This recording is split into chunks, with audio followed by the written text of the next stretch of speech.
Hi there, I'm Josh Johnson from Atheism 411 and Hammer the Gods, and I'm going to talk to you for a minute about the Atheism Monument recently put up in Bradford County, Florida. In June of 2013, the American Atheists organization put up a stone atheist monument across from a stone Ten Commandments next to a courthouse in Bradford County, Florida, and that pissed off a lot of people, including a bunch of atheists. Some people think it's wrong to have put up an atheist monument on government ground because there shouldn't be anything there that's even remotely related to religion, and in general I agree.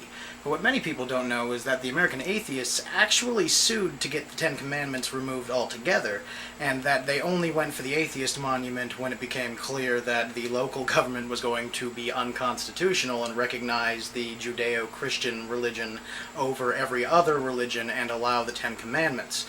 They did this because they called it a free speech zone. Only then did the American Atheist organization say, hey guys, if you're going to put up your monument, we're going to put up ours. Now, even if you think like I do, that any mention of religion just doesn't belong on government grounds, even if it's to speak against it, this is still a positive thing because it brings Christians to the table in a very abnormally logical way. They are arguing for us. It's kind of rare. By putting an atheist monument up on government ground, what we've done is recruit theists to the cause of explaining why that's not fair.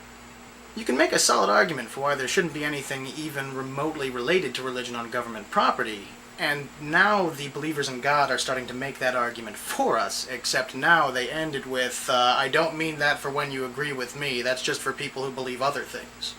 Every time a Christian makes a valid point about how an atheistic monument doesn't belong in our shared space because it could alienate people with opposing views, they are landing that exact same point against the stone Ten Commandments sitting next to it. Anything that exposes theistic hypocrisy is a good thing. So in an ideal world, would we have an atheistic monument at all? Probably not. It wouldn't make much sense, but this isn't an ideal world, and as long as the United States government is recognizing the Judeo-Christian belief system above all else, we have to provide a counterbalance. Otherwise, it's unconstitutional. I'm now actually waiting to see the Muslim memorial, the Mormon memorial, the Scientology memorial. Don't forget the one that follows the flying spaghetti monster. I mean, otherwise it's just not fair. Unless the Christians are ready to admit that they're not actually interested in equal rights. They're interested in special rights just for them and people who believe like them. You know, that thing that they keep accusing the homosexuals of doing. Thank you very much for watching my first video. I appreciate it. If you like it, please subscribe. I promise you there will be many more, and they'll be better than this one. In the meantime, if you'd like to read some of the other things that I've written, you can find them here, among many other talented writers.